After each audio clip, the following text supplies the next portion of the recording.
विद्युत उपभोक्ता आसिला बड़ खबर। सेप्टेम्बर महंगा हेब बिजुली दर। जम्मू काश्मीर 6.83% बढ़िब विद्युत तारिफ। दरदाम वृद्धि रे देशवासी संतुली होउथबा बेले पुणी थरे लागिबाकु जाउछि बड़ झटका।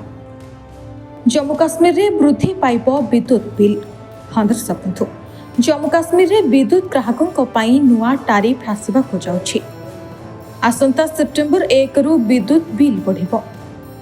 2026-27 आर्थिक वर्ष पाई संशोधित विद्युत शुल्क को जॉइंट इलेक्ट्रिसिटी रेगुलेटरी कमिशन अनुमोदन करिछि। नुआ टारिफ अनुसार विद्युत दर हाराहारी 6.83% बढ़िपारे। तेबे सबुठारु आश्वस्तिकर खबर यह कि समस्त विद्युत बिल समान भावे बढ़िब नाही। ग्राहकों वर्ग मासिक विद्युत व्यवहार मंजूरी प्राप्त लोड एवं व्यवहार समय अनुसार बिल रे परिवर्तन हेबो। सेहिपरि घरोई ग्राहक मानक पई एक नुआ हार धार्य करा जायछि। मीटर युक्त घरोई ग्राहक 200 यूनिट पर्यंत प्रति यूनिट 2 टंका 45 पैसा देबे। सेहिपरि 201 रु 400 यूनिट पर्यंत दर रहिबो 4 टंका 20 पैसा। तेबे 400 यूनिट रु अधिक व्यवहार कले प्रति यूनिट 4 टंका 60 पैसा देबाकु पड़िबो। एहा सह प्रति किलोवाट पिछा मासिक 10 टंका स्थिर शुल्क रहिबो। तेणु अधिक विद्युत व्यवहार करुथबा परिवार को मासिक बजेट रे एहार प्रभाव पड़ी पारे। सेहिपरि बीपीएल परिवार और क्षुद्र कृषि ग्राहकों को मिलुथबा सब्सिडी हार जारी रहिबो। योग्य बीपीएल परिवार 30 यूनिट पर्यंत प्रति यूनिट 1,40,000 पैसा देबे।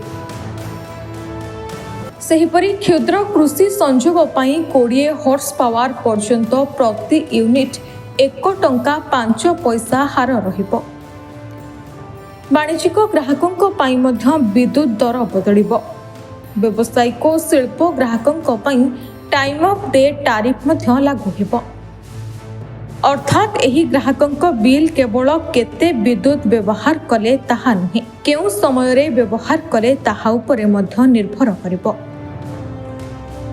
जेपीडीसीएल एवं केपीडीसीएल पाई 2026-27 वर्षर मोट वार्षिक राजस्व आवश्यकता 10,27,572 कोटी टंका धार्य करा जायछि। नुआ टारिफ माध्यम राजस्व आय बढ़ाइबा सह बाकी अंश सरकारी सब्सिडी और अनुदान रु पूरण करा जिवो।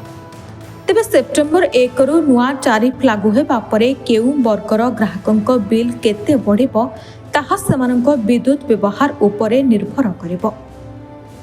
Bureau report, Hiranchal live.